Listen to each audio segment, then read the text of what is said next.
Welcome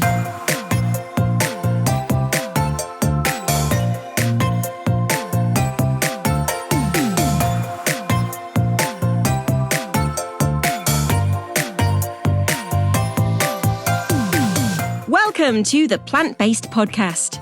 Did you know that plants are truly amazing?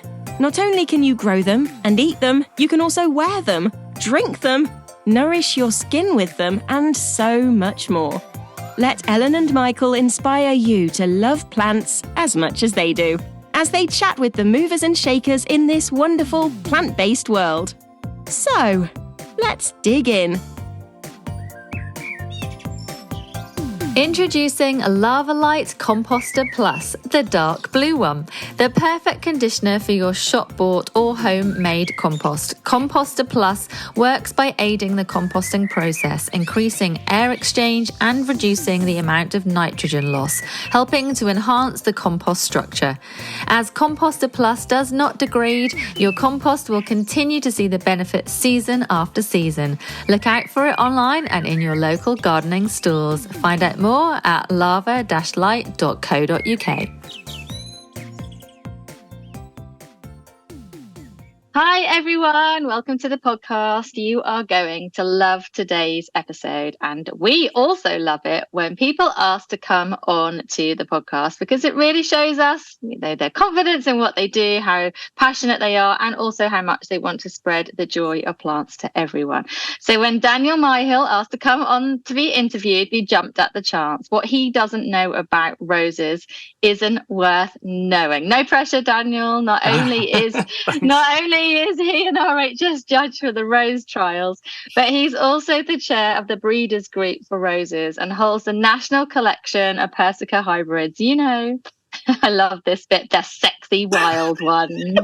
Not my word, shall I say? No. Welcome to the podcast, Daniel. Thank you, Ellen, guys. Thank you. It's very kind. I think everyone could tell that I wrote that script because you might not have included the word sexy. I think that we should explain to listeners how it goes, right? Because we've never really told listeners, I don't think. When we have a guest, we give like a guideline of questions. Obviously, we have it nice and chatty, but the questions are so that we don't run off track, really. And we take it in turns to write them. And at the beginning, there's a little intro, which I have just read. And sometimes the other one of us has written it to the person who's actually speaking it. So sometimes Michael slips in little things because he knows I'm going to like cringe or be like, I so wouldn't have put sexy wild ones in there. But yeah, Michael wrote that. And what a great introduction it was, Michael. Thank you. And welcome to the podcast, Daniel. Thank you. How are your sexy roses? Do you know what? They're still hanging on out there. You know, this. Nice. It's been a good late showing, I think, in the garden. Yeah, late season sexy. Yeah, exactly. So today, I love that you asked to come on the podcast. As Ellen's already said, it's brilliant when people do that because we know there's so much passion behind it. So we're going to indulge in roses big time today, and I don't think we've talked about roses before, Ellen, have we? Well, we have. We spoke, I don't know if I dare say it, we spoke to Peter Beale's Roses. We had Ian, many years ago, Ian Limmer from many years ago talking about roses. I mean, that was pre-COVID, so that was probably 2019. That's a long time, crikey. Yeah, so Daniel, or is it Dan? What do you prefer? Daniel, I don't mind, either way. Okay, Dan, tell us all about yourself. Did you grow up around plants? Well, not really per se, although I grew up in Whitstable in North Kent, which I grew up in a busy house. I've got a brother and a twin brother, so we didn't have a lot of space, but we had a small courtyard garden, which my mum, loved gardening. She loves roses as well, which has been a big influence. But, I just started helping her weed when I was, really young. And then when I got into my teenage years, I just started, my mum really gave that as my own space, which when I shared a bedroom with my twin brother for 16 years, you needed a bit of space. And really, that's where my love of gardening came from in my teenage years. And I was allowed, given that space. And I started gardening for an older lady in the town when I was 15 as well. She had 3/4 of an acre, mature roses in the garden. And again, just started to sort of learn things from her, particularly on how to, deadhead roses, how to look after roses. So I think at that stage in my teenage years, it just started to kind of, osmosis from people around me and given the opportunity. And I just found it, it was great for me to have my own kind of, space outside and kind of indulge in that, really. So that's kind of where my love of gardening and roses to some degree has sort of come from, really. As ever from childhood, it's like almost every single interview our guest says something about coming from childhood. So you'd found your love of gardening and roses specifically. What did you go on to study at college? It wasn't horticultural related. So I did a master's in environmental earth science at UEA in Norwich, which is kind of geology, earth systems, a big part of looking at climate change in the geological past. So for me, when I talk about soils with my day job, I really talk about, 5, 10, 15, 20 meters of soil, not just that top sort of, 30, 40 centimeter top soil horizon, really. But so my day job really is kind of non-horticulture, but I do a lot sort of, outside that volunteer-wise in terms of roses and sort of gardening clubs and things. So that's good. It's all linked, isn't it? Earth science is at the end of the day, it's all linked to what we're doing. So tell us a bit more about your day job then, because we know you're involved in lots and lots of different things around the rose world, but what's your day job? Yeah, so my day job, I'm a senior geotechnical engineer, which, for a consultancy in Norwich. So I'm looking at basically establishing soil parameters. So that might be for foundation design, land contamination, and those kind of things, really. So that's what I do. I've got very much an engineering mindset, perhaps. And I think, speaking to other people, that's why I'm probably really interested in breeding. I get a bit geeky with it, things, try and look up information, recording information as well. And I think that's kind of just, how my kind of mind works, really. Cool. In Norwich. Ellen's a Norwich girl, I'm from Norwich, yeah. I love the city of Norwich, for sure. And the UEA and their sustainable building and Erland Park. It's a great part of the country, despite Michael continuously telling me how far away it is from everything. It is. It really is. It's nice to be out on the limb a little bit, though, in Norfolk, But it's well connected enough, Yeah, I quite agree. So let's talk about roses then. What do you think about their popularity? Do you think they're less or more popular than they used to be? It's a great question. And the answer is yes and no, if I can answer it that way. In so much that roses, of course, are popular. They have such a iconic place in our culture, symbology of roses. And most people love roses. But it's clear that, currently now, when you look at the kind of number of roses that are sold compared to the 60s and 70s when hybrid teas were at the height of the fashion, it's far less, than there ever were, really. And I think it's a tricky one. There's a lot of factors, I think, that are at play there as to why roses are still popular, but perhaps not grown as widely. I think if you look at the number of sort of specialist rose growers in the UK, that's breeders, nurseries, they've clearly dwindled for various reasons. Just recently, you guys probably be aware, Counts of Colchester have just closed down, and they were the first established general nursery in 1765, and they were breeding from 1875. Yeah. So they're no longer about. Friars roses were, Gareth Fryer was a great breeder. And the Friars Roses is now part of the Blue Diamond Group, but there's no active breeding anymore. And we're just seeing Colin Dixon. Colin Dixon is fourth generation rose breeder from Dixon's nurseries over in Northern Ireland. He's now retiring as well. So we have lost and are losing some absolutely fantastic sort of rose breeders and nurseries within the industry in the UK. So I don't think that's helped really either. So yeah, it's a tricky one. I think the other thing to see as well is roses aren't grown in public spaces or gardens in the quantity they used to. Part of that is changes of fashions. There used to be the huge sways of the hybrid tea coloured beds, which we don't see anymore because they're not really fashionable. But there's also the issues surrounding budget cuts and maintenance of public spaces, as well, which, has really impacted, I think, how roses are grown and seen kind of in the public spaces. And to a degree, a lack of knowledge on the kind of, rose cultivation in terms of changes in how to look after roses, I think is a big part of it as well. So, there's a number of factors there. And I think go on, I'm saying a lot there.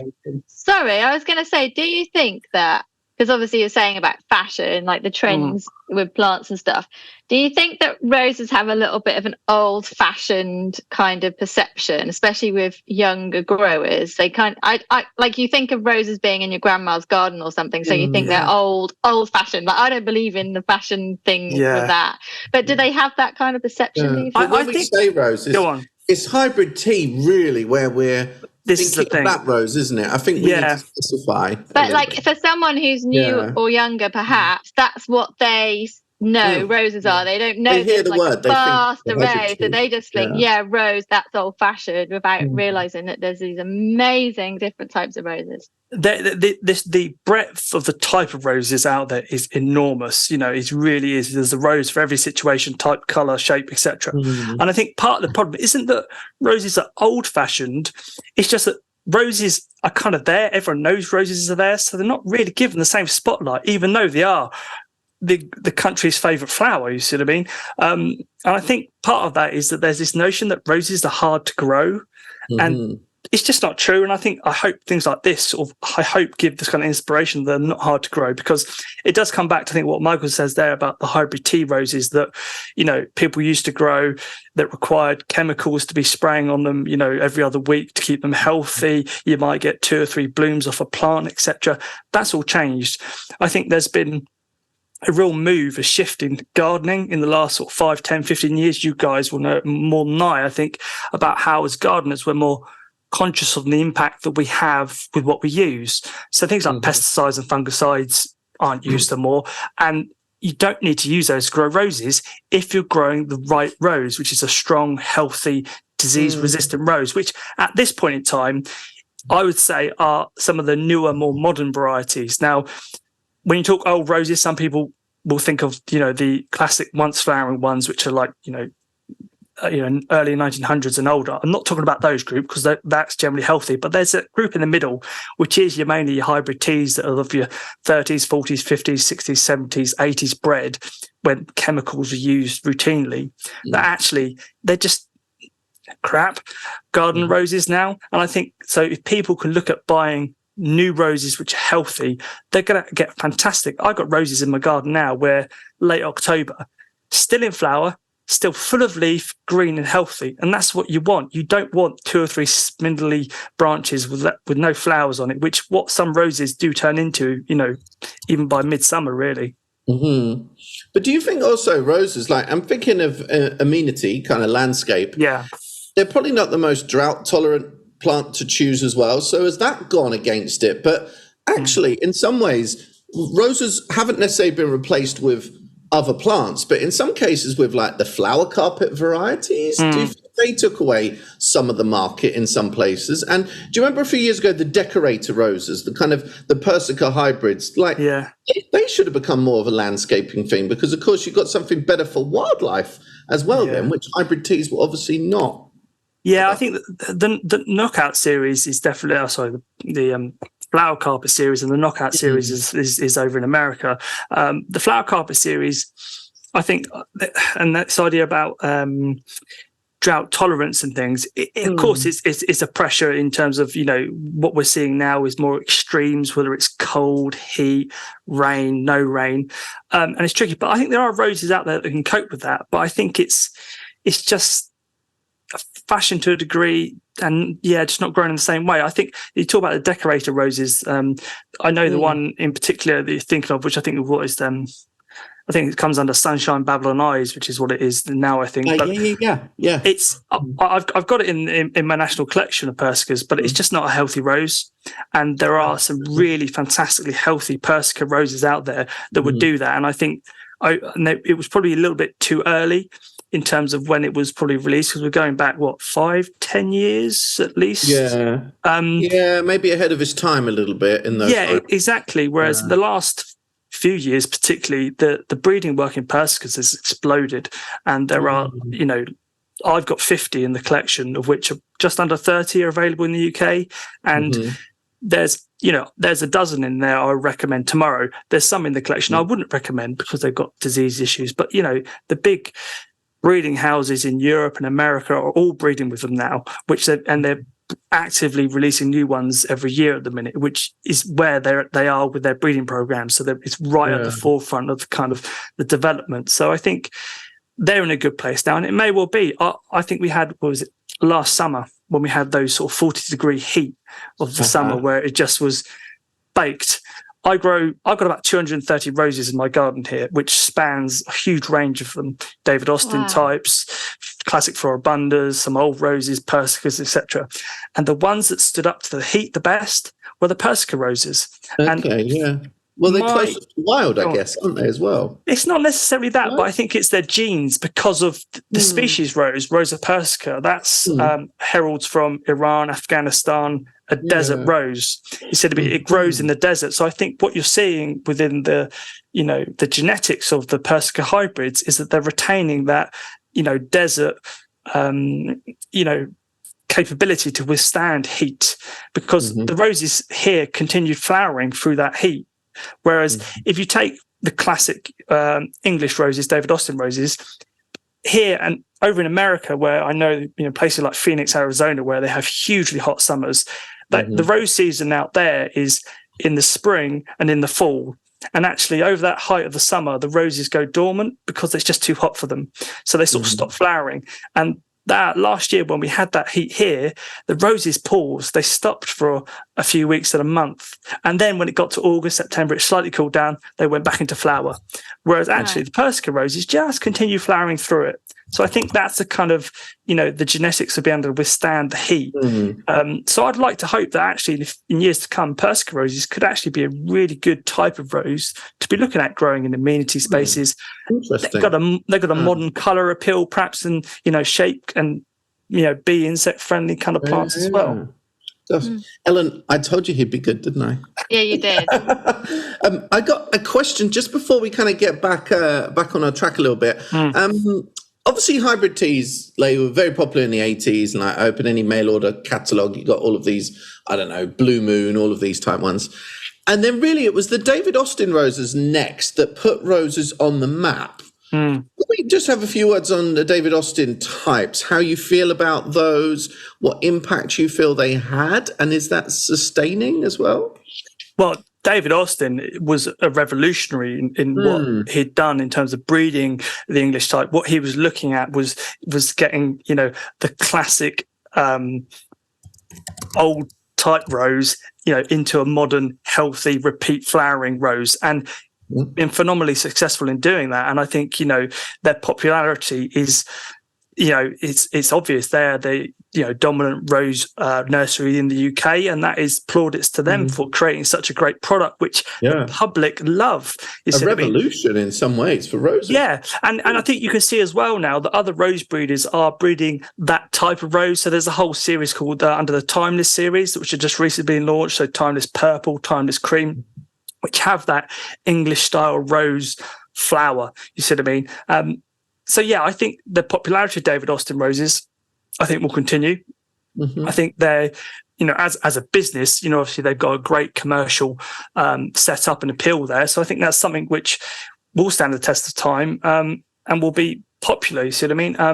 In the UK, they have a dominance. Does that, create a little bit of a difficulty in other people in the market? I think it's probably other pressures in the rose industry, which is why you don't see many large-scale breeders in the UK, because it's cost, establishing that, land and all the other facilities that you need. For somebody to start that anew now, I think it's much more difficult compared to, perhaps previously when some of the bigger rose breeders were around. So, does that kind of give you a little bit of a flavor? I think it would be remiss of us not to mention those types. Yeah, definitely. A lot of people's entry into roses now. If you look at companies like Rose Press, for example, they're doing a lot with the David Austin type, and that is very familiar to people and got that typical cottage garden feeling. Yeah, exactly. Yeah, and I think those will always be popular. That sort of style, and I think. We ask a lot of a rose, and I think this is one of the things that particularly, whenever I speak to people, a lot of people, first thing they say to me, I know we might talk about this later, is scent. Has it got scent? And not all roses have scent. Single flower roses, e.g. the ones with I'm talking about the flower type single flowers, so with just 5 petals or semi-doubles, don't tend to have a great scent because they haven't got the petals to give it, with the oils to give it. I guess when there's single flowers, people don't expect it though, do they? Do you feel? Because they look like a wild type. No, but what people want from a rose is they want it to be scented. They want it to be, flowering from May through to November. They want it to do all these things compared to, say, peonies or daffodils, which are once flowering. Peonies get off really easy, don't they? They flower for a few weeks. We love them and they've done the thing and we move on. Lazy oinks. But the rose, we ask all of those things for it. So, I've had people say to me, oh, no, I don't want it. It's not scented. And you think, you're missing out. You're missing out here because you might have 2 or 3 roses in a small area, in a small border. If all of them are highly scented, they're all just going to start clashing with each other. Have one highly scented rose and the rest can be fantastically beautiful, specimens in the garden. Yeah, I think it's really interesting for listeners to understand all of that as well, especially if you're new to growing roses. I mean, you talked a little moment about breeding. Where are most new roses actually bred, and what type are they? What's the most popular being bred at the moment? Yeah, it's an interesting question. So, mainly speaking, roses are bred by commercial professional breeders. So in the UK, you've got the likes of Chris Warner, David Austin's Harkness Roses. You've got Michael Baldwin at Peterbilt's Roses. In Europe, you've got some of the big breeding houses like Cordes, Tantal in Germany. You've got Mayond in France. You've got Interplant and Jan Speck Roses in the Netherlands. America, you've got people like Weeks Roses, etc., and Jim Sproul out there. So it's the large scale sort of breeders. In the UK, traditionally, over the last 50, 60 years, we've had a great amateur rose breeding scene. We've had some phenomenal roses introduced by amateur breeders, which have had a real impact in rose breeding and also within the market. And I think there was an association called ARBA, the Amateur Rose Breeders Association, which has just sort of wound up now, but that was the case of the members were few and far between, and most of them are octogenarians and older and still going strong. But so what we've done with the Rose Society now is we've re-established a Rose Breeders group, for which I chair, and that is to try and be a focus, be a network for amateur rose breeders in the UK. Some of the sort of hugely popular roses that are bred by amateur breeders you might be aware of: Rhapsody in Blue. It's a phenomenal purple rose bred by Frank Colishaw. That was amateur bred rose. You had Peter James introduce Blue for You. You had Colin Horner introduce Leah Tutu, which is a fantastic yellow rose, and Ramden Rosie. You also had Baby Love by Len Scrivens, which is a yellow floribunda. And actually that has been instrumental within breeding programs for breeding healthy yellow roses. So the amateur breeding, I think, has a real, focus that, shouldn't be underestimated. So that's something I really want to champion, is sort of seeing more amateur breeders, because if we don't have the breeders, we don't have the roses. And if, the less breeders we have, the less variety I think that we'll see. Yeah, and it's a really nice point you made there about it's not necessarily the bigger breeding companies that are making the breeding advances, but it might be, amateur breeders that then, get those advances that are then taken on by the bigger companies. Hopefully they get good remuneration for that, but it is, a lot of innovation happens in a backyard. It's the persica hybrids are an absolute showcase for that. So the persica hybrids, essentially, I won't go through the whole 250-year history of it all, but Jack Harkness and Alex Cocker in the 1960s, they started looking at breeding persica roses because they wanted the red characteristic eye, which is unique to that species of rose. And they had some success in the 60s and 70s, Jack Harkness in particular, and he introduced 4 in the 1980s, but they weren't particularly healthy and, they weren't the fashion at the time. So what Jack Harkness did at that point is that he opened up his breeding work for free to the amateurs. And so you then had a group of amateurs at that time, which included Chris Warner, who went on to become professional, Morris Guest, Ronnie Rawlins, and Peter James. The 4 of them as an amateur breeding group worked for 20, 30, 40 years to get the persica hybrids to where they are today. So Peter James introducing Eyes for You, which was repeat flowering. So that was one of the trickiness, they had in getting repeat flowering. I think Ronnie Rawlings might have been involved in that as well. And then Chris Warner really going on to excel with those with Fewer Eyes Only, which was Rose of the Year in 2015. And I think that for me was kind of a mark in the sand of when persicas really then, became much more popular and much more mainstream, because Rose of the Year is a great accolade that is widely seen. It gets the roses out into the sort of general sort of garden centres and things. So from there, what we see now is the commercial growers, Cordes, Tantel, taking on that and breeding forth with the persicas. So I think that's a great showcase for how amateur breeding has really kind of impacted.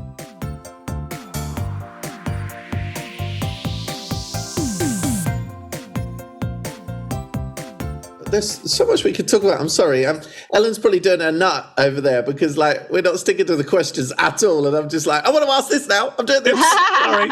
I just want to, because I remember many years ago at Thompson & Morgan, we spotted the black Baccara, which is this very black cut flower rose. Yes. And we actually managed to secure some stock of that to sell as a garden plant.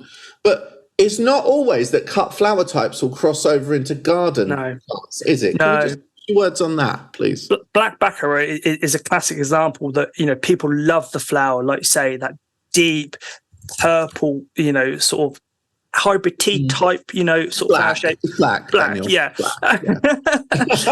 Well, it's in the red rose trial at Wisley, so we can all argue about colour. But the issue there is it's just not healthy in the garden environment because it was grown and developed as a florist rose to be grown under glass and in those mollycoddled conditions, whereas you put it out in the British garden. Very irresponsible to sell it. So sorry, but it's all about looking at trends, looking at what's new, and how you can take that forward. Somebody hopefully will look at that and breed a better one. There's some fantastic, deep purple, almost black type roses out there. You see what I mean? That are worthwhile looking at. Night Owl, I think, is one that sort of springs to mind. Mm-hmm. Oh, I've not heard of that one. Cool. Sorry, Alan. I'll do the next question as well. Yeah, why not? I just wanted to talk about fragrance a little bit because I remember many years ago, Delbar in France invented a fragrance pyramid. Have you heard of that with the different layers? Yeah, no, I haven't. Interesting. And we actually emulated this with some violas that we bred once, and we sent them to a wine expert to kind of sniff out all the different layers of the scents. And and it was very complex the way that they classified them because, of course, not all fragrances are the same from different roses. And indeed, is there any way to get a better fragrance, or is there a certain color that gives a better? How can people at home get the best fragrance from their rose, or is it really, specific to variety? Yeah, it's specific to variety. Michael Marriott, formerly of David Austin, he's fantastic in describing scent and the different types of scent. Now, scent in roses, fragrance in roses is you can't breed for fragrance. I think it's a recessive gene, so it's actually tricky to breed a rose for a fragrance. So I think obviously the people like David Austin who are breeding that, generating hundreds of thousands of seeds are always going to have, fragrance within their seedlings. So it's difficult to breed a rose to try and enhance that scent, and there's also, it's linked to say the oils in the petals. Some of it is to do with stamens as well, like that. So there's lots of different types of scents, like you say, the tea, the musk fragrances, the fruity fragrances. So it's to the variety. If the variety has fragrance, fantastic. Fragrance will change in terms of temperature, humidity and things like that will all affect how a rose smells. So in the morning, it might smell different to the afternoon. If you go down and your flowers are all wet because it's been raining, you're not going to get much scent off them because it's just not good conditions for it. So there's all those things that come into play, I think, when it comes to smelling roses. And I think as well, what we kind of forget about is the human factor. We all kind of smell things differently, and some of us have a better heightened sense of smell than others. So you might think that smells absolutely fantastic, and I go, can't smell anything. And I think that's kind of just that variety that we have, really. So yeah, that's kind of my sort of thoughts on fragrance. Really, it's a tricky one. That's interesting. Like, I one of my favorite fragrant roses is the yellow Floribunda Coresia, and I love the fragrance of it. I think it's beautiful, but my husband couldn't get it at all. Do you know what I mean? I was like, is your nose broke? Do you have it? Like, it makes no sense. It smells lovely, but I never really thought about how you just described it. Do you know what I mean? I thought he must have hay fever and he can't smell anything or something. But that's true. There is a saying, it's noses for roses. You see what I mean? And it's true, I think, to a degree that, where we all kind of pick up on this kind of sense differently. I think scents are really people love scented flowers, not just roses. I think, because of all those things, if you can cut a scented rose and bring it into the house, it's a fantastic thing to have. I'm just trying to sorry, while you're asking the next question, Ella, I'm just trying to look for this fragrance pyramid, because we used to replicate it in our catalogue at Thompson & Morgan as well to show those layers. But anyway, sorry, you bear with. There's another 2 roses I want to know what you think, Daniel, that I absolutely love. One is like a more classic St. Ethelberger, which I grow on my allotment, and I love that fragrance. And that it's like a very delicate pink, and it has flowered over. It's flowered so many times this year. When I came away last week, I don't even know what day is what. It was like having a whole other flush of beautiful pink flowers, and the fragrance was stunning. And then the other one that was years ago, I walked up to Bolwick Hall in Norfolk. I don't know if I know you're in Norfolk, Daniel, but I walked up to Bolwick Hall, and this immense fragrance wafted by, and it was absolutely incredible. And it was Etoile de Holland, and it was growing up the side of Bolwick Hall. And it's a climber, obviously, but there wasn't anyone who couldn't smell that rose, because it was epic. It was beautiful. Yeah, my faves. What do you think, Daniel? St. Ethelberger is a Peter Beals rose, which every time I see it in their garden or I see it on one of their stands and I smell it and I think, crikey, I should get that rose every single time. And invariably, the list of roses which I want to buy is always far too long. And for always it doesn't. But yeah, it's a fantastic rose for scent, like you say. One I would definitely recommend people grow for sure. Etoile de Holland, a red climbing rose. It's not one I'm so familiar with. I'm not sure what it's like for health these days. When did you see it? This is a few years ago now, definitely. Because red roses are always tricky for health. Unfortunately, everyone loves a red rose. Classic. Yeah. Well, I say everyone. I don't. Am I allowed to say that? And actually, red roses, a lot of them are really unhealthy.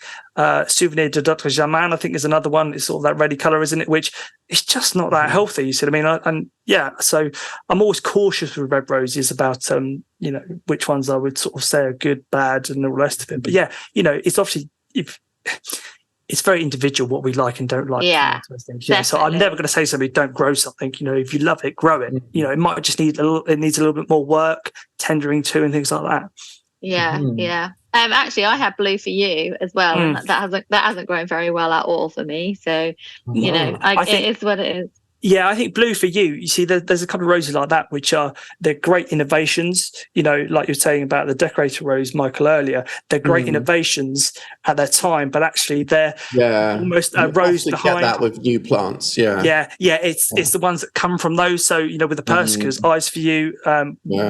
I don't recommend it. It's called the purpley eye one, but it wasn't the first to have that purple eye.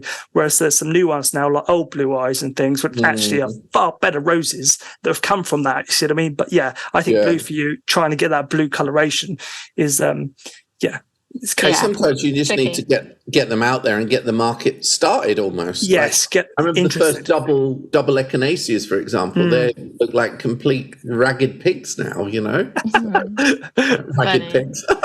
So I'm quite sure that our listeners are desperate to know some tips about how to grow roses. So are there any golden rules, Daniel, of how to grow roses, like tips for listeners? So for me, one thing I think people probably don't do that much of is feeding roses, in terms of particularly well-established roses. The best thing you can do is get a bag of well-rotted manure and just put it down at the base of a rose to really give it a boost. I think I always say if you do nothing other than give it a good bag of manure at the beginning of the season, that's the best thing you can do, really. So I think that's one thing I would suggest. But then also, like pruning, people get very confused, and there's a lot of confusing literature out there about pruning roses. People don't prune them hard enough. People think roses are, no, if I prune it too hard, I'm going to kill it. In general, you won't. So I think it's just pruning it harder than you think, and also just choosing the right rose in the first place, which is tricky because you're at the mercy of, what somebody's trying to sell you. So there's always a level of, how do I know if it's a great rose, really? So what I'd say is look for reputable rose nurseries and look for hallmarks like the Rose of the Year hallmark, Gold Standard, the RHS's AGM. Those are kind of the indicators that are going to tell you that you're going to get a good rose to grow, because it's, a lot of people, there's a whole market out there of celebration roses, which are now happy this, happy anniversary, happy birthday, etc. Which actually, a lot of those roses have been around a long time, and they're not the best healthy roses. But if people buy them for gifts to give to somebody, and actually they end up with a rose which isn't great. So I would always say to people, ignore the name of a rose. Go look for a rose that you like the colour of, and the type of rose. And then if you can find one which is healthy, it might be called whatever, but it's still going to be a fantastic rose. But it's a shame that someone can't breed comparable celebration roses and then just slip them in. Yeah, I think there's there's all manner of complexities over plant breeders' rights, isn't there, and things which get a bit complicated. But I think there are a few different versions of there might be happy birthday this or whatever that get around that a bit. But once you've named something, what's I'm thinking of, ruby anniversary or something like that, ruby wedding, you kind of the names then with that rose, and it's kind of difficult to then sort of steer beyond that. Just before we move on, just to pick you up on the pruning, because you often see these old gnarly roses that kind of either don't flower that well or kind of look a bit ugly. What should someone do if they've got a big old gnarly hybrid tea? Yeah, so generally speaking, you're talking where it'd be really old wood for about 3-4 foot, and then you have a few roses at about 5-6 feet, and that's about it. At that point, what I think people need to do is over a space of a year or two is to prune out that old wood. So you want to be taking, if you've got 3 or 4 really old gnarly canes, is in the first year, take one out almost to the base. And what you're going to promote is basal shoots, which are really, really strong canes that come from the bottom to give you fresher, younger growth. And then within sort of 2, maybe 3 seasons, you can cut out the second and third one and the fourth one. And then within that 2 or 3 years, you're left with a plant which has got new, vigorous, young basal growth from the bottom, which essentially has replaced all that old wood. I love taking an old rose and sort of rejuvenating it, you see what I mean? And that's where pruning hard is the key. But it feels like people are scared to do that, doesn't it? They are. And a rose will do 2 things. It'll survive or it'll die. And generally speaking, if a rose has been in the ground 20, 30 years, it's got a great root system down, it's well established. So it's going to want to grow. So when I'm not taking, it's why if you had 3 or 4 canes, take 1 or 2 out in one go. A bit like I think is it fruit trees? You never just take the whole lot out. You kind of circle it around really. The same with a rose. If you take a couple out, you're going to promote the basal shoots. It's going to keep going. A rose, if it's already got 6 foot of growth on it, it's going to want to get back to that 6 foot. It's got the energy within the system to grow to 6 foot. So if you cut it back down near the base, it's going to send out strong 3, 4, 5 foot vigorous, stems on it, I think is the key. So yeah, prune hard. Don't be afraid to. Okay, well, that's good advice. I think a lot of people will be listening and thinking, oh, yeah, how to do that. So before we go into, we're going to talk about containers, but your national collection, tell us about what a national collection is, because I know we talked about that for a while at Hampton Court, how you maintain yours and how anyone else can get involved with starting their own national collection. Yeah, so national collections, they're overseen, I don't know whether it's the right word, by Plant Heritage, the charity. You have to apply to Plant Heritage for them to award you national collection status, and you've got to demonstrate to them that your collection of plants, whatever it may be, meet the criteria for collection status. So my one is all around persica hybrids. So, they have a defined characteristic, which is the eye. So therefore, there's a group of plants there.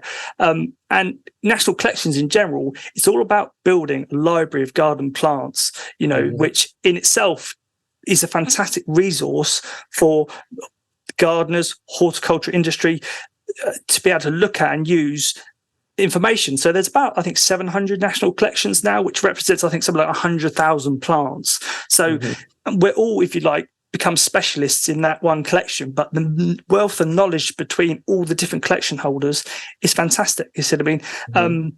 In terms of how I maintain it, essentially it's twofold. It's actually the garden plants, in the garden themselves, looking after those, having more than with shrubs, you meant to have at least 2 of any one variety, and that's to safeguard against one dying and losing one, etc.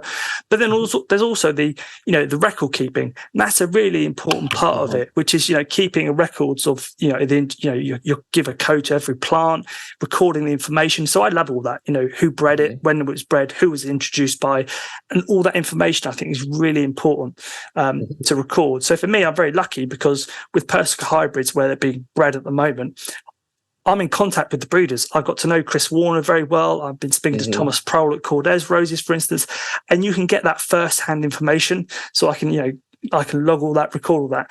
There's some great collections out there which are, look at, for instance, the Cedric Morris irises that Sarah, I can't think of her surname, it's going to bug me now, that's Sarah Cook established down in Suffolk. I think in 2015 she was at Chelsea Flower Show. Fantastic work that Sarah had done in bringing that collection together.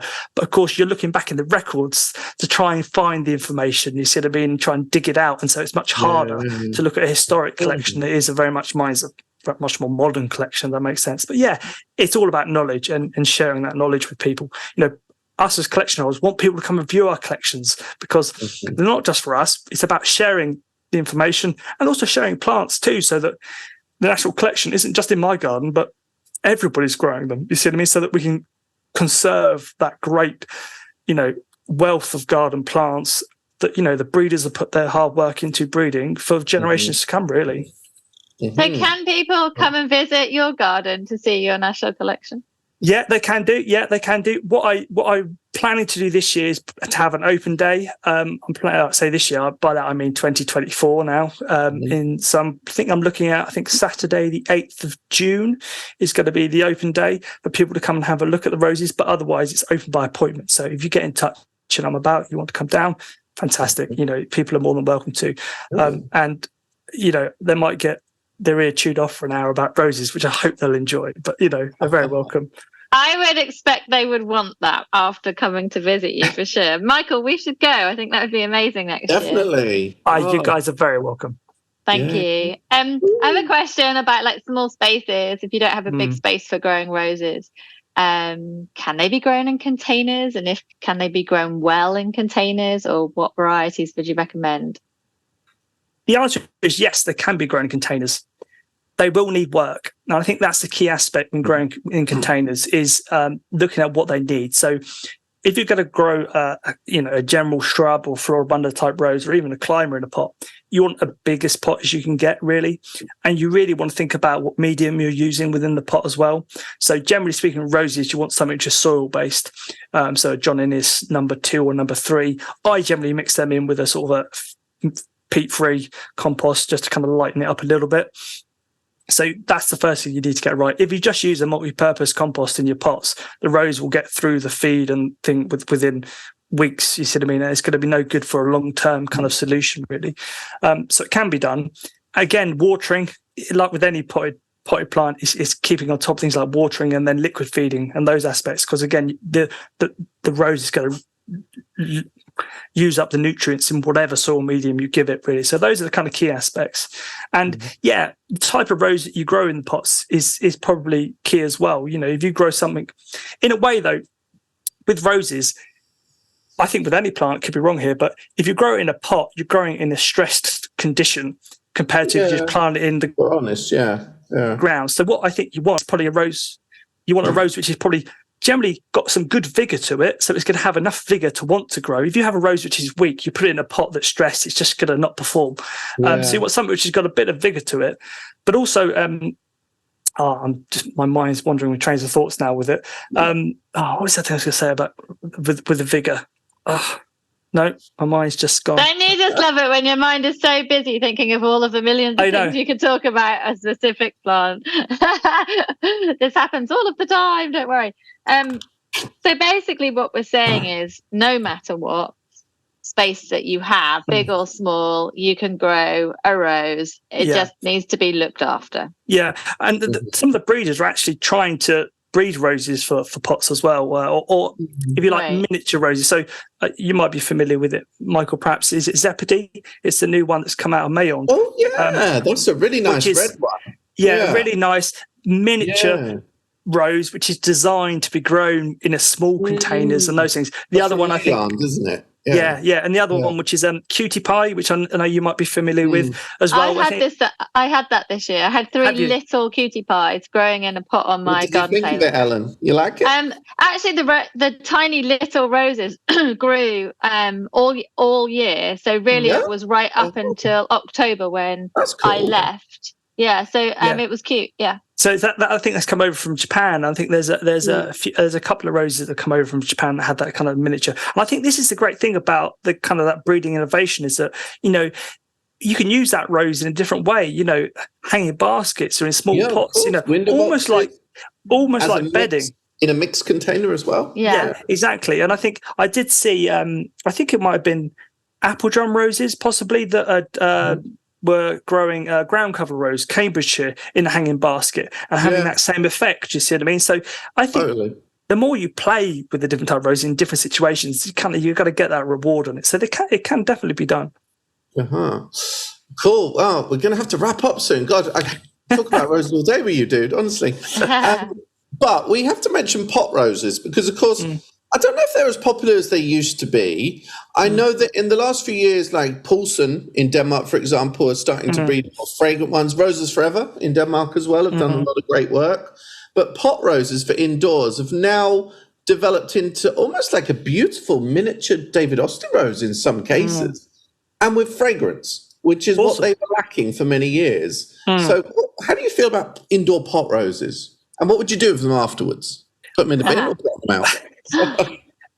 So traditionally, this is the thing. I think part of the reason, if you go in the supermarket, you're going to get the kind of the little potted roses that have generally got 4 cuttings in them, and people will grow them. They will enjoy them for a while. They like to say they don't really know what to do with them. I've been given those as a present before. You can plant them outside. They'll happily then go on to grow. Generally speaking, in the garden as well. I think though it depends what you want from it. I think trying to maintain it as a house plant is difficult because of the conditions that a rose wants. A rose will want to have a hibernation period. It's going to want to drop its leaves, go dormant for a winter, and then regrow. So in the house, it's difficult to replicate those conditions. You see what I mean? So that's probably my only kind of thought about how do you achieve that in the house all year round. I think is tricky. Yeah, interesting. Enjoy it. If you're given it, enjoy it in the house, and then plant it out into a larger pot outside. Hopefully, it'll grow on, and then you've got it then to keep for longer. Yeah, that's that's the thing. We throw away so easily, don't we? And if it's not working indoors, try it somewhere else. Put it outdoors, see what happens, and vice versa, even. So we're just about to end the podcast, but before we do, we have to ask you the one question. I always somehow land this kind of question on the list to ask. If someone had space for only one rose, what's the one that you would recommend? Well, I thought about this long and hard, but it's got to be a persica hybrid to start with. I could not. Of course, the sexy ones. A sexy wild rose. Yeah. I think it's got to be for your eyes only. Rose of the Year 2015. Okay. That as a rose, I think is a fantastic salmon, pinky coloured, deep eye. It's got some little bit of fragrance to it as well. It's healthy. You can't go wrong with it. There we go. I think we'll have to get a photograph of that, Michael, and post that on our socials for everyone to see as well. So. I can send you one. Oh, great. To chat Thank about you. And geek out and stuff, definitely. Yeah. And I think we've geeked out today. It's been a real pleasure to chat with you, Daniel. Obviously, you have so much knowledge and we could chat for so much longer and more detail. But we have to finish the episode now, but we appreciate you spending the time, and we will let you get back to whatever it is you're doing, whether that's geotechnical engineering or geeking out over your sexy wild roses. We'll let you get on with whatever it is for now, but thank you very much. No, thank you, guys. It's been an absolute pleasure being here with you. So thank you. Brilliant. Thank you. Thank you.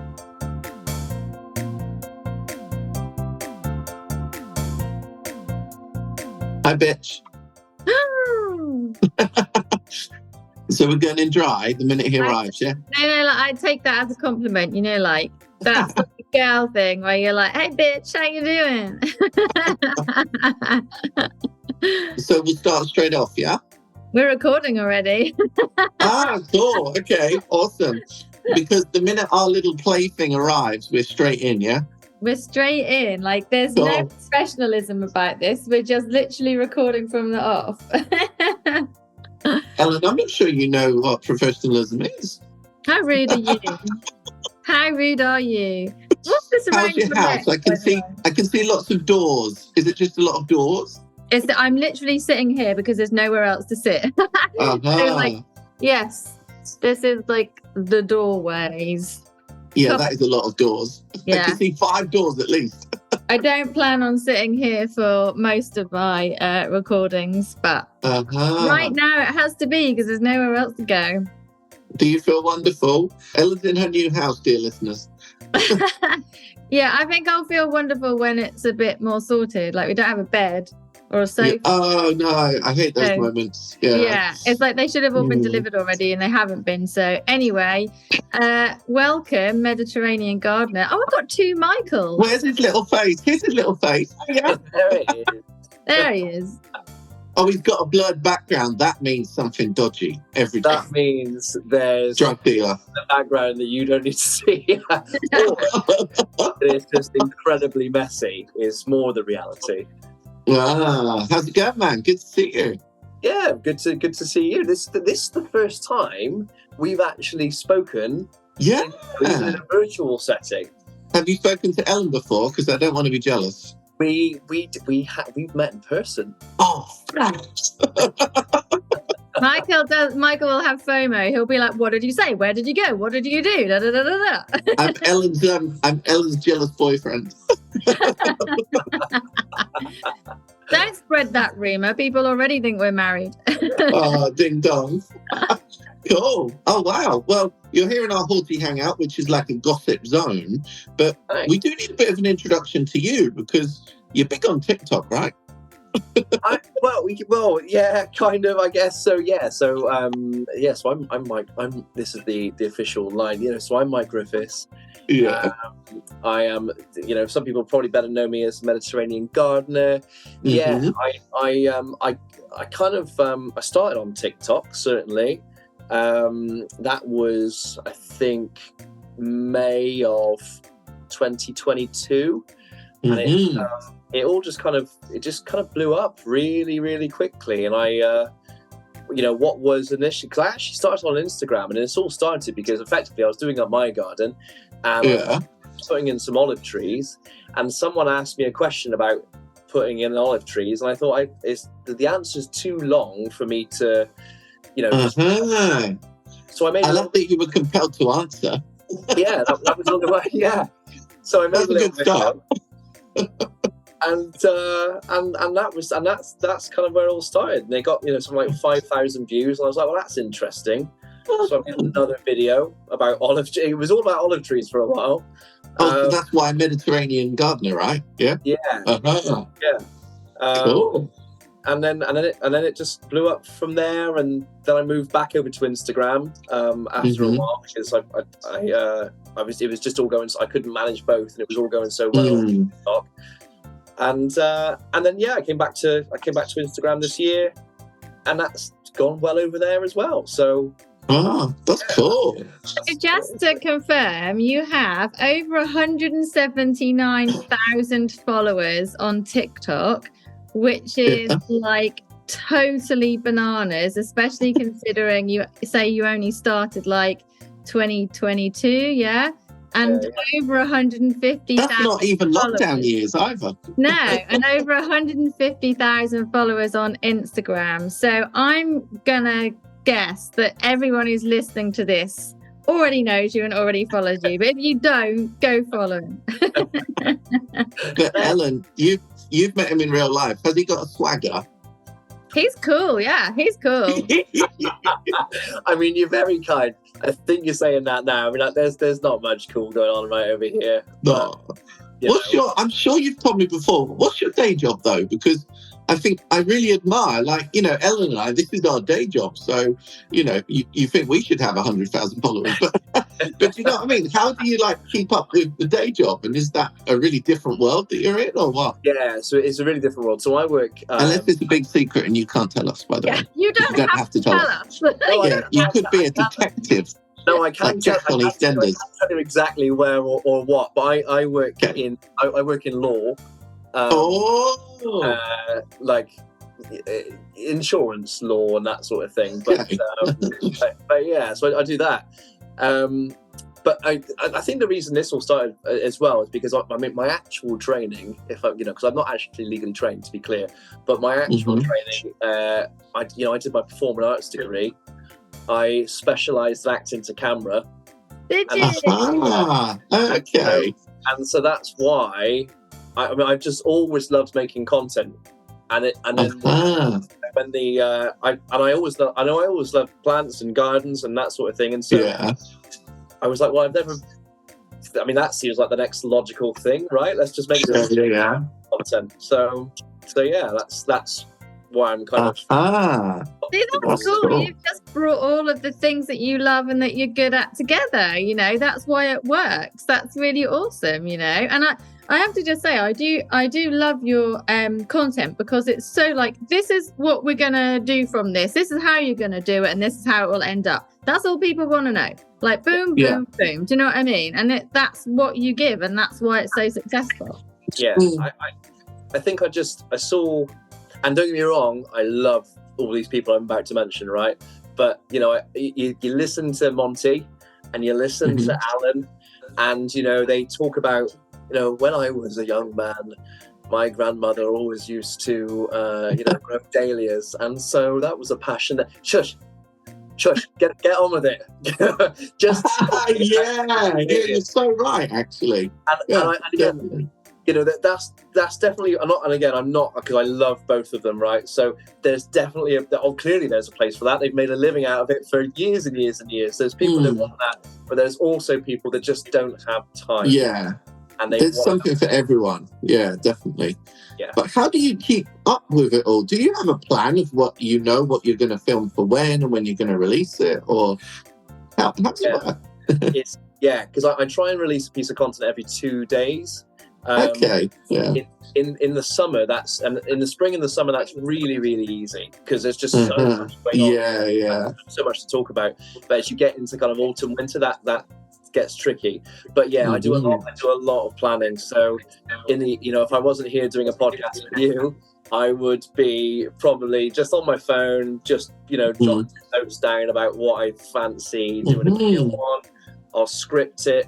I'll maybe kind of get the shot list in my head, so that when I get an hour, whether that's on the weekend or whether that's, I don't know, over lunch, I can just run out with a camera. I know exactly what I'm doing. Yeah, that's so cool. Bang, bang, bang, done. That's really awesome. I wish I could be so planned and prepared, but I just don't. I just don't think I'd have time otherwise. Do you think, like with your day job, obviously not giving too many details, but I think, is there kind of different practice within your day job that helps you to then execute the social media things, like the discipline or stuff like that? Because you often find that there is a kind of a synergy. Someone works in marketing and then they're really good at obviously marketing themselves on Instagram. It often follows, kind of spills over a bit, you know? Yeah, I mean, time management is a big thing for me, so I've got that, and it definitely feeds into this as well. That's the main thing. A lot of what I do is, I'm more in kind of people leadership than the law side. All people that kind of do that part of my job. So yeah, it's more people leadership. Because actually, Ellen, you were used to work in HR, is that right? Yeah, I used to work in human resources for many years, like people management. That's why she's bossy. He always says that. Just because you are a people leader does not make you bossy. And yeah, I was a chartered human resources manager, and when I then thought, oh God, life's way too short to not be doing what you're passionate about. So I left that. But then I was like, I have all these skills from HR that I've learned over the years. So that's where the people and plants thing kind of came together. So you sort of merged the careers just to do something that you love. Yeah, absolutely. Because I think that's what we were talking about. Because my background is I was in HR for a number of years, and then I went to people leadership development and all that sort of stuff. And I've only just kind of recently made that other move. But yeah, I think similarly, the people, the plants, the time management, it all feeds in. Plus, I do just love the process of making content. I like making videos. That's cool. What do people at your work think? Do they know that you have like this massive following? Like, what do they say? Some of them do, and it's quite nice sometimes because you get people, I don't know, whether it's about lawns or a house plant or something, and it's almost like they don't want to admit sometimes that, they'll come up to me and go, oh, that thing you said, well, I did it and it worked. People are so weird, aren't they? Almost like they're annoyed that it came off, or you get the other side of the spectrum, isn't it? Yeah, it's weird. Or you get the other side of the spectrum, which is, oh my God, I can't believe I've just realised you're that guy from TikTok, or you came up on my feed. Like, what is Mike doing here? So yeah. That's really. Don't you find? Don't you find? Sorry, I know we're dropping into interviewing you now, but we will get on to more gossip in a minute. But it's so nice to get to know you, because the first time that I've met you, at least. Do you find that people are really demanding with the advice, though? Because I find, at the end of the day, I'm not sure if you're doing a subscription or not, but generally it's the kind of free service, and it's up to us whether we kind of give that or not. But people are very demanding with what they want to know and when they want the reply. How do you deal with that in a courteous way? Do you know what I mean? Because I'd be like, oh, get out. Yeah. I mean, one of the first lessons I learned it very quickly. Any information that I give out has to be backed up in research. I can't play fast and loose with advice I'm giving out. So everything that it could also be from your own experience, which might not be the thing that's written in the book as well, which is another aspect. 100, absolutely. Yeah. And that is just as valid. But I like to know that, I guess, even if it is my personal view, that there is a grounding somewhere in what I'm saying. And it doesn't have to be. I think if I'm giving a personal view, I make sure that I say, in my opinion, it works for me. Yeah. It works for me. Or otherwise, then when I've scripted, I'll quickly go onto the RHS website and just go, does that line up? And 9 times out of 10 it will. But so that's the first thing, because people love to call you out. Yeah, it's like a hobby for some people. Yeah, it really is. They love to call you out, and as long as I can go, that's great, that's working for you. Yeah. But that's not the advice. But I love that that's working for you. Yeah.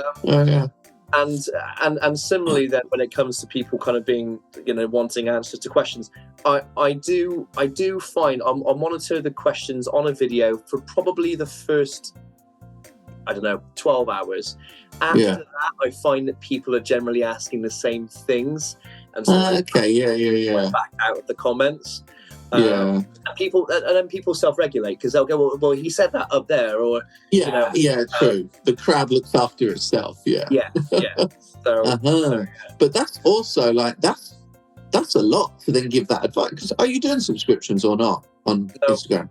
No, because this is all valuable advice, and it's why shouldn't we monetize it to some degree? Because all the advice that we give is kind of free and off our own back, really, isn't it? Yeah, absolutely. And so I agree. And so I know people that monetize, and I've got no. And we should never be embarrassed to monetize. I think sometimes in English culture we're a little bit, we don't want to talk about money or admit there's a transaction, but why not? Because we put a lot of effort into what we create, so we shouldn't be shy about it. It's funny actually, because sometimes, so I don't know if you saw, I put a because obviously we do sponsorship, right, every now and then, and sometimes yeah. And I always like to think it's gardening or gardening adjacent. Yeah. I won't. I remember. But even if it wasn't, that is still up to you. Absolutely. And someone can unfollow you if they don't like it. That's the transaction, you know. Absolutely. Yeah. But I remember the first sponsorship offer I had was for a what's the correct term? A pubic hair trimmer. Was my first offer. Now I didn't take it, but obviously that's the sort of thing you can be offered. I wasn't. I kind of went into like a whole. Well, I'm not going to show a video of me trimming myself, but trim your bush. I could do something with a hedge, and they were like, no, you can play on it. Yeah, definitely. Like, no, we want to see you actually trim your balls. But I was like, no, I'm all right, thanks. I think they were trying to chat you up, dude. Honestly, probably, yeah. They were just probably chatting you up. Yeah. I'm gonna just move on from pubic hair. Sorry, but I'm entirely distracted by that thing around your neck, Michael Perry. It's a scarf. What? It looks like you've got the arm of a puffer jacket and wrapped it around your neck. Is that what it is? Well, Ellen, and in case you didn't realise, Mediterranean Garden, I'm somewhat a fashion icon. So when I was last in Uniqlo, I saw this and I was like, okay, that is pretty amazing. That is a puffer jacket scarf. And it's got like lining in the middle, and obviously it's very slippery, so you can't wear it. It just goes everywhere. But it's got this little like loop where you loop it in. And it's beautiful, isn't it beautiful? I mean, number one, I am aware that you're a fashion icon. I just love different materials. But thank you. Carry on. Ellen, please put yourself on mute. You know he's a fashion icon. Let's experiment. Socks and sliders have never been in fashion, if you ask me. Anyway, sorry, I think you're on your way to a second compliment there. Two is very nice, but it's like the next level of snood, isn't it? Exactly. This is the future, Ellen. Yeah. Okay. It's so nice. I just want to say something else funny about Instagram recently. It's so funny how people kind of I don't know how to describe it, but there was some certain plants that I was then recommending, and then someone bought some, and they were like, well, they died, and they kind of then messaging me like as if it's my fault, and it's like, well, there's a lot that happens to that plant once you got it home. That, like, at no point is this my fault. Do you know what I mean? But they're really kind of acting like it is. It's like, you said it was easy to do this or grow and la la la, and it's like, calm down. Just have a lot to say for themselves. They probably wouldn't put it in the same way if they were in person, or even say anything at all. So largely, well, from what I saw in Costa Coffee this afternoon, they would. Generally, I don't pay any attention whatsoever. But then I don't have the camera as massive as yours, so you probably have a lot more to deal with. I think people deal with it differently, right? I mean, I saw there was another content creator who was upset, I think, recently. I don't know if you saw that as well. They were on their stories kind of getting quite upset about it. And it's a shame when that sort of thing happens, because we do it for fun. Like, this should, like you said, often this isn't a paid thing. It is like a nice thing. Yeah. So you can't ever take it too seriously. That's the thing as well. Absolutely. Yeah. I think, right, Ellen, you either just need to ignore it or kind of do it in your own way, but definitely don't take it. Yeah. But, and just be able to walk away from it. Yeah. Really. Anyone who's ever said anything even remotely negative, I just delete it, block it. I don't care. I have no time for it. I'm not interested in it. I wouldn't then go back and repeat it. I don't worry about it. I don't talk about it. I'm just not I'm just not interested. Say something negative, bye. That's it. We're done. Like, I'm not. Simple as that. It's my space. It's my happy space of all the people that I love and want to help and like chat with. That's it. Yeah.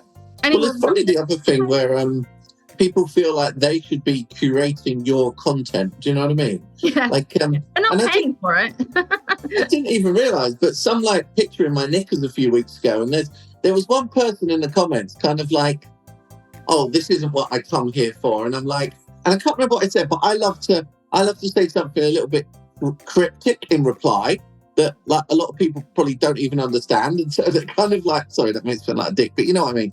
But I just said something like, this is not, they said they said, this is not what I come here for. And I said, well, I guess we both have a choice with this, don't we? And it's like, what? And then someone else is like, oh, saying something similar. And then like other people. But it's funny because it's like what you said earlier, Mediterranean gardener.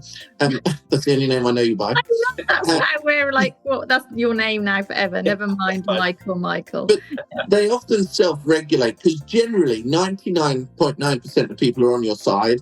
So if there is ever some drama in the comments, it usually self-regulates. So you almost don't ever need to rise to it because other people kind of fight your corner for you a little bit. So I'm kind of just like, this is fine. Do you know what I mean? I'll tell you a really super quick story about that. Years and years ago, I had a really I had a journalist from BBC come to my allotment, and they'd done a piece, and it was so like curated, you know, cut your runner beans here and do this here, and then they've done this little piece. They've done this little piece on the BBC, and then they put that on their website, and then they put it on their Facebook. It's quite a lot of years ago now, maybe 8 years ago, I'm not really sure. And the comments were so bad. She can't be a gardener. Look at her nails. She's wearing double denim. Who is she? How has she got on the BBC? She can't. They want to see what they wear these days. Honestly, it was so bad. And BBC called me up and they said to me, do you mind if you could respond to some of these messages? And I said, no. Why do I respond to them? Like, that's up to them what they do. So every now and again, I was in on it. And the amount of people who either knew me or followed me on Instagram or wherever that came on there and literally tore apart all of the comments that everyone else had written, like all the trolls, if you like, or the opinions of people. I didn't have to do or say anything. I just if you're a good person, it self-regulates. Just let it happen, and I was just like, wow, and that was the lesson. I will never respond to anything negative ever. You got to be careful because have any of you ever been? Well, I'm sure you both have because you're pros. Like you get your stuff put into newspapers or online newspapers. So I am constantly in the Express or the Sun. Constantly. But they don't ask you mean? No, they never ask. They never ask. I don't know. I don't do enough how-to for that, so it doesn't generally happen for me. Yeah, no. If you search me and then and just look at news, you'll see Express articles or Sun articles of, this gardener says that this is the job that you need to do right now, and then they want to take what I've said, the script, take that out like I've said it to the Sun. I haven't had it much at all. I've had that load, and in fact I had one in the Daily Mail once, and there's someone who messaged me and said, I'm so disappointed in you supporting the Daily Mail, and I was like, but I didn't do it. I remember, and then they said, but you have a choice, like you could tell them to take it down. It's like, I'd be doing that at that point in time, which was maybe 2-ish years ago. I'd be doing it every day. And I was just like, no, it's content out there. Anyone can take it. I haven't got time to regulate who does what with it. Like, that's it. And technically, once you put out some content, while you still own it, anyone can use it. And the bigger thing is when you then, because they also do in the articles is they'll say, someone asked Michael this, and he said, blah blah blah blah blah. So now they're taking not only what I've said and researched in the video, but they're also now taking my comments and saying, you got. It's mad, isn't it? You do have to be really careful. The worst one was someone I'd done a bit about nematodes, and I'd obviously spoken about nematodes, and the title, the headline was "Expert Gardener Kills Slugs and Snails." And I was like, I'm a veganic gardener. I literally don't kill anything on my plot. And it was the only time I messaged the journalist and asked her to change the headline. And she did. They did change it in all fairness. But that was I had people messaging me going, oh my God. I was like, that's actually bad. That was bad. This is since the news got so clickbaity, isn't it? It's just everyone's hungry for content. It's kind of insane. I wonder what the future is. It's kind of going to eat itself a little bit, isn't it? Do you know what I mean? Yeah. I don't know. Yeah. Like nematodes. Totally. Like nematodes, yeah. Exactly. Oh my God. Anyway, this turned into a social media rant, didn't it, really? I hate this camera angle. I look like a fat old woman. Well, I mean, to be fair, you could take that ridiculous puffer jacket arm off your neck. Oh, Ellen, what are you chatting anyway? What news you got for us? Hey,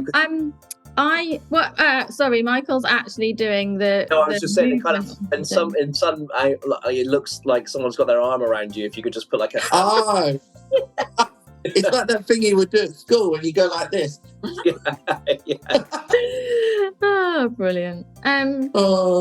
I've just moved house, so I've got no other gossip apart from the fact I just moved house, because it's been a house with a lot of doors, apparently. Yeah. It's been all consuming and ridiculous. The doors behind me here, that's 17 doors, a cupboard and a larder, and this is the only place I can sit because there's no other place to sit in the house right now. When's your bed coming, darling? Friday. Yeah. Bed's coming Friday and sofa's coming tomorrow, so I will have somewhere, but everything was meant to arrive before we moved in, and it didn't. And then when we got here, they turned the gas off instead of turning it on. So then we had any hot water or cooking as well. So that's good. All good. Look, I'm smiling. It's all good, honestly. But how much an amazing place is it where you are? Like, autumn must be incredible where you are. It is. I don't like. Fall here in North Carolina does completely captivate me and the sunsets as well are just because it's so dry, isn't it? It's like here is just everything is damp. Everything around you is damp from like September onwards. Yeah, it's dry mostly. Look, we actually haven't had any rain. Well, this is the driest, I believe, the first or second driest autumn on record. So the temperature is higher than usual. So the usual temperature about this time is 67 degrees. Today is 81. Like that's an all-time high. So we're talking climate change here for real. And there's even wild fires burning out in West North Carolina. So, and that's like pretty unprecedented for this time of year. But when it comes to the trees and the skies, it's just literally glorious. Like I absolutely love it. Forest bathing is amazing. I mean, I know you're saying fall.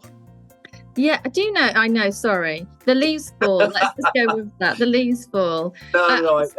It's so hard to switch between the two. Like all words like fall or autumn or trash or rubbish or any. Do you know what I mean? It's so hard to remember. And even when you're here, if you're talking to someone who's British, you're like, what word do I use? I'm not quite sure.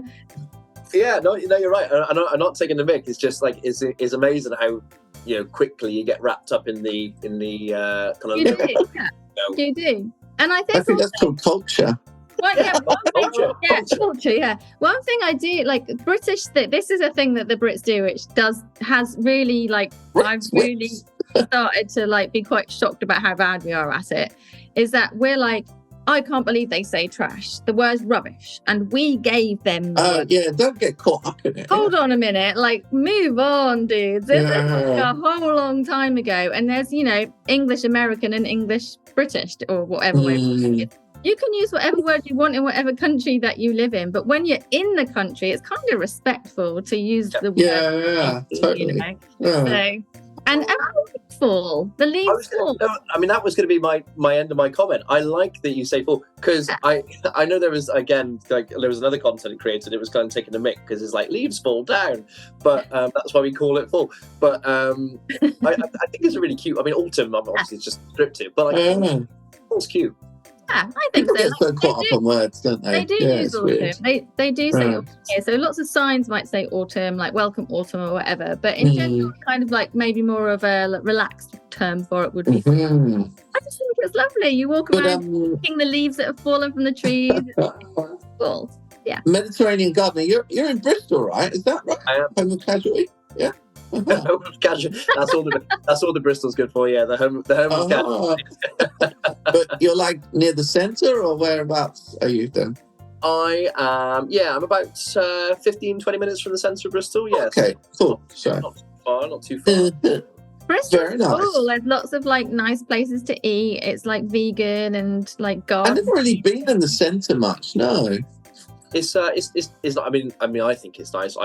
lived and grown up in Bristol all my life, apart from a couple of times I moved away. But it's kind of got everything. I mean, it's a very it's a big kind of uni city, isn't it? Because a lot of the Bristol uni, I feel like it's got its own personality a bit. Yeah, lots of people tend to stay after they've been to but it's good. I like it. That's cool. Sorry, I know I keep going on about this thing around Michael's neck, but I've just realised why you've got it on. Why? You've just got back from a secret holiday and you're probably feeling cold. Is that right? A secret holiday. No, I have just. He's been on a secret. I just was in Gran Canaria for 5 days. But he didn't tell his parents. I was topping up my gay membership. It turns out now I'm well in credit.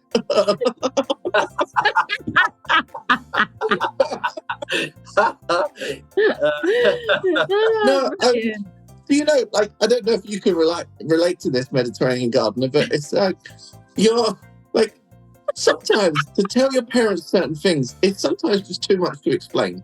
Do you know what I mean? And it's just like, I'll just coast this one out, you know? What if they saw it on Instagram? What if they saw it on stories? Yeah, because when I was lost with my parents and I'm like helping my dad do like, I don't know, his Sainsbury's delivery or something, I can see this one has got Instagram. And I'm like, Instagram, what's that for? And I didn't say anything, but it's like, he could be looking at my stories. Yeah. So I was even then like a little bit like cryptic in my stories, imagining my dad looking at them. It's like, what? And obviously not at any point realising that he might also have the podcast app and hear all of this. Say, if you're listening, well, I know. Sorry, Michael. No, it was cool. But he had a great time. But I was also, I don't know why, but I had this weird awareness that like sometimes, like, because I travel for work and I like to travel anyway, I didn't want to be like the guy that is constantly away, so I just was like, I'll keep this one a bit low key sort of thing. I don't know, even though I earn all my own money and I was about to quote a Beyonce song, but I couldn't pull it out quick enough. You're an independent woman, you are. I've got my own wings somethings. I got my own bills. Yeah, We're not testing the child. I love it. I live vicariously through you. I love looking at your holidays and everything you get up to. It's life I want. I'm like, oh there he goes again. You don't live vicariously through his pant photographs, do you? Yeah, that as well. All of it. I wish did you just do the Doodah calendar this year? Did I do that? Yeah, I did. Yeah? How was it, you filth monster? It was good. Yeah, so I'm in there's a naked gardening calendar that comes out in spring next year, and a load of guys got together in summer, and we took our clothes off in the garden, and it's I think the first shot that was a bit of a thing. Chilly. But chilly, but also just everyone says it's chilly. yeah, obviously, it's very cold. Obviously, that's what's happening here. Is obviously it's very cold. But once you get that first photo done, it just kind of gets used. It becomes like a rugby changing room. Do you know what I mean? It's just everyone's quite. And it just is what it is, and it's so funny. Like in English, we're so kind of like, I don't know, nudity is such a thing, isn't it? And it's so, I don't know, it's so funny. Yeah. Well, it is in most places. It is in most places. Nudity is like. Maybe some other cultures, people might be a bit more chill about it. I don't know. I saw a poster the other day for naked yoga, and it was like a picture of everyone's behinds doing naked yoga, and I was. What about naked goat yoga? That would be another level on. Goat yoga. Have you not seen goat yoga? No. Oh, that's the thing. The goats climb over you while you're doing yoga. But while you're naked? Yeah. No. I'm merging two concepts here, Ellen. Oh, okay. The innovator that I am. Yeah. You were way ahead of me. Sorry, Ellen. I don't think I'll be doing naked yoga anytime. I'm quite my naked. But it's funny, like that. we're so excited about flesh sometimes. And I think about this on holidays just because, like, with the friends that I was there with, we went to the nudist beach, and it's kind of like, this is just really, like, it can be as normalized as you like. Do you know what I mean? And we're always like, just so kind of like... But also, like, I know, like, our bodies should be celebrated, but also we're in like an era where we give everything away. Like, we're on social media, everyone, or they think they know everything. I'm quite happy to keep my body to myself. I don't need but also about that too. but also, if you didn't want to, you shouldn't feel like ashamed of having a body. Do you know what I mean? Like, people should. Yeah. I don't know. Like, we just grow up that we're weird about nudity sometimes. That's the thing. But also, no, I know exactly what you're saying, Sal. Not Sal, Ellen. I'm about to talk about a friend of mine called Sal. Your mate? No, yeah, but he likes nudity, but he's then kind of assuming that everyone else will. And so that is kind of like, you shouldn't push your nudity on someone else, like, literally. But, like, I don't know, just to be open with it, sort of thing. I don't know. Each I'm on the verge of being spiritual here. I was going to say, I think it's each to their own ultimately. Isn't it? Definitely. I think, and I think that applies to most things in life. As long as you're not pushing it on anybody else that doesn't want it. Then... Yeah, totally. Although, to be fair, I will be purchasing a naked gardener's calendar. That must be out soon, dude. Spring, I think it comes out next year. What? No, but then it'll already be... It'll need to be out before Christmas. No, it's the 2025 calendar, so it's launched in 2024 spring. Oh, I'd have rushed that out the door if that was me. Yeah. No. You want that out for this? Yeah. No, I haven't even seen any of the pictures yet. No, but it should be good. I've never. So you went to a nudist beach. I've always wondered with that because, I'm very comfortable tanning. The bits you normally get out, but the other bit, like, there's a whole, suntan lotion putting on. You do, but I kind of, like, for me, I wanted to kind of, I wanted to kind of break down that kind of barrier in my own kind of, I don't know, in my own prudity, really. And so, I just kind of felt good to kind of embrace that, really. Yeah. No, I love it. I'm just, it's more than like I said, the logistics, the application of suntan lotion, all that sort of stuff. Yeah. Well, I had a bottle of Factor 30 and a bottle of Factor 70. So Factor 70 went on my face and also on my... yeah. That's good. I like it. Oh, dear. What are you having for dinner tonight, Mediterranean gardener? Can't cope. It's a fish and chips kind of night. Oh, very Bristol. Yeah, very Bristol. Fish and chips night because I'm here. I didn't have time to kind of get anything prepped, so it's going to be... So you're blaming us for your bad dinner? I'm blaming you because I'm eating fish and chips, and I'm really pleased about it. I'm not going to lie. It'll be curry. I like a saveloy, actually. Yeah, and a pickled egg. And a pickled and curry sauce as well. Curry sauce. If I was going to the chippy, I'd have a little unbattered sausage just for as a walk-in snack. Little snack. It's not good to walk around eating, It's not well. I don't know if it's good for digestion, is it? Yeah, it's great. Around eating all the time. Oh, give me hiccups. We need to break down these social norms around. Come on. If you want to walk around naked and eat your battered sausage, then you can. Oh, dear. Don't blame us if you get arrested, though. Anyway, Ellen, have you got a big announcement? Oh. Do I? I hate it when you do stuff like this to me. I feel like I'm in the middle of really? I'm in the middle of a scoop. What big announcement? No, I don't think so. I just made it up. Sometimes there is a big announcement and I've forgotten, and then he puts me on the spot. I'm like, I forgot. A tiny bit of admin. What episode does this go on? Is it on next week's? Hold on a minute. So it's not this Sunday. It is. Sorry, bear with. Sunday. Right. Not the 12th, the 18th, something around about the 18th, whatever Sunday that. Well, by that time, the new amateur gardening magazine will be out. How cool is that? It's had a refresh. I think it's out on the 12th, right? That's what I said to you, wasn't it, Ellen? Yeah. Yes, the 12th. Sorry, I'm trying to think of the day. I don't even know what the day is today.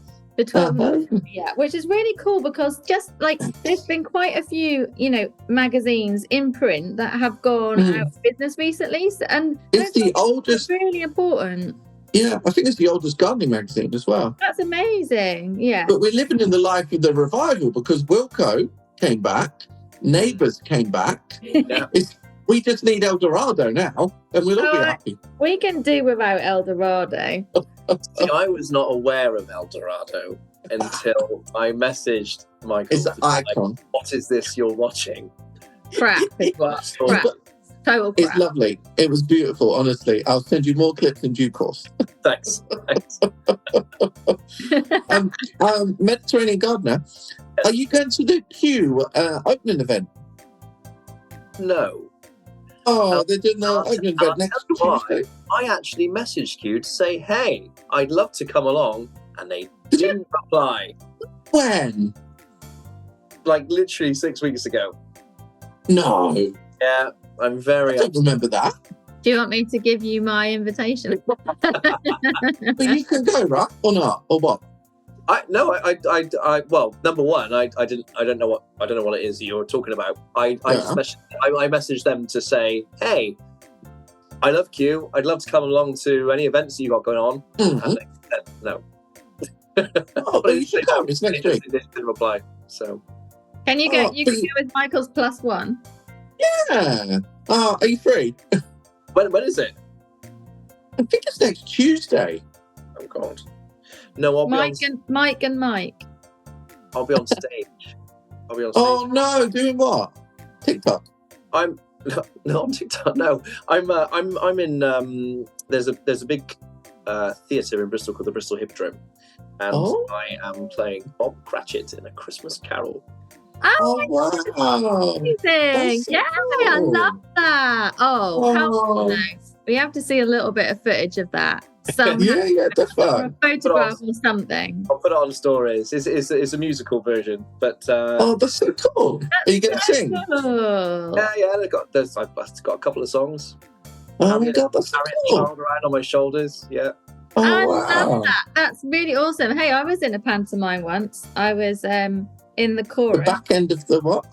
I can't remember what it was, like The Little Mermaid or something at Christmas, and I was quite young, and I had really, really bright red lipstick on, and I had like a boyfriend. I mean, I don't even know. Maybe I was 14. I don't know. And with like a 3-week boyfriend, like it wasn't really real. Yeah, one of those. And when I came off the stage, he dumped me because he said when I was singing, all he could see was my teeth. Oh no way! Oh my God, that's horrible. That should have been a WhatsApp message. It's over. Oh God! Boom. Oh, Ellen, I really feel for you and your little teeth. Well, they're quite big. But I can't wear red lipstick because of that experience. Oh, really?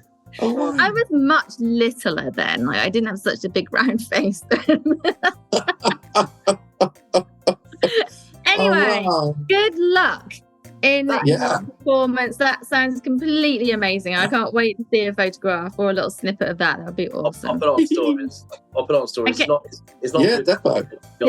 Yeah. We totally understand where the content creation, where the time management has come from, where the performance, the flair has come from. It all makes sense. That's so cool. But actually, no, what I find really fascinating though is Mediterranean Gardener is but usually performance people, they're great at performing. They kind of sing, they act, they're kind of a lot of fun. But usually, Ellen, and you know this from being on TV shows, this, they're usually really annoying in real life. But he's not annoying. It's really, that's where I can't compute this, He's a performer, but he's not irritating. How do you do that? Well, I mean, I only did a couple. I wasn't in the professional world very long. I only did a couple of jobs, and I didn't really ever do any theatre professionally. I did films. I was in a couple of films. And then I. But you somehow never got annoying. But yeah. I got out of it pretty quickly. I did. Yeah. Want to name drop? Do you want to name drop? Yes, name drop. Definitely, especially if it's Theresa May. I was in Pirates of the Caribbean. I'll have you know. Oh, cute! I've never seen it. But no, and I got to be honest, it's the one that nobody's seen is Pirates of the Caribbean 4. But but yeah, I spent a couple of days going up and back to Pinewood, and I was like, do you know what? I can't do this. I can't sit around in like a holding cell in a pirate's outfit. Oh, really? But it was convenient on the M4 for you, I guess. Yeah, I mean, it wasn't too bad. But you had to be there at 6:30 in the morning. You didn't leave until 9. So it was. I was just like, oh, this isn't the life. This isn't. Is that all for that moment of fame? You know, but you've got it on your CV now, so. Yeah, definitely. No, that's really cool, man. Yeah, it's really cool. Thank you so much. Cool. Oh, no worries. I wasn't talking to you. I don't know. I get the feeling we're nearly at 50 minutes, and in a minute, Ellen is going to do a kind of like wrap up type of noise. So, here's the thing: for our gossips, we're like 20 minutes because we've already done an interview, and this is the gossip section. But I know we've really enjoyed his company. We literally never stop, and now it's been like 40-45 minutes ish, which is way too long. He's but getting really fun and twitchy. interesting. No, I don't do pot. I don't. You know, I've done what are they called? Loose guards. You did it. Oh yeah, they're really cool. I want to get them on the stage at Captain, actually. Tonight, right after this, I'm you are. I'm doing a live on Instagram at 8:00 tonight. Cool tonight. That's the only thing I've ever done, and so you are my first. Oh, you've never done a podcast or anything? Nope. Wow, you're a virgin podcast guest. We've just broken it. Got my cherry. I had no idea because, of course, these days the world and his wife's got a podcast. Right. Yeah. It's true. Well, you did ace, and it's been really good fun talking to you. And I genuinely am going to wrap up now because now it is about 50 minutes, and that makes me want to cry. So I guess, Ellen, are you coming to the press event or not in February or March? No. Oh no! Are you going to be there, Mediterranean Gardener? The garden press event, is that what we're talking about now? Yeah, I'll be.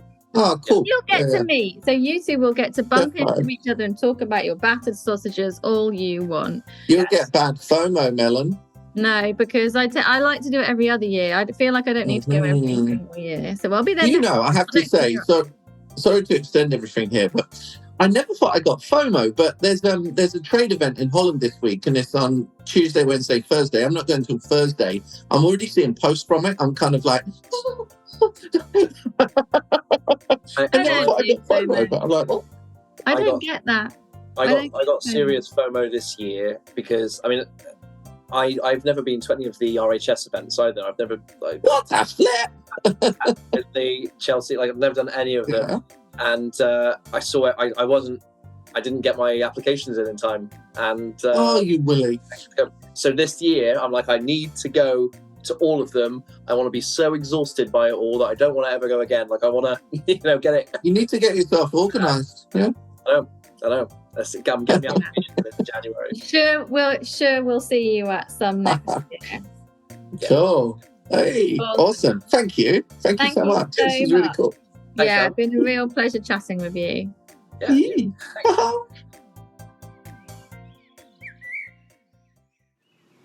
Introducing LAVA-LITE Composter Plus, the dark blue one. The perfect conditioner for your shop-bought or home-made compost. Composter Plus works by aiding the composting process, increasing air exchange and reducing the amount of nitrogen loss, helping to enhance the compost structure. As Composter Plus does not degrade, your compost will continue to see the benefits season after season. Look out for it online and in your local gardening stores. Find out more at lava-lite.co.uk.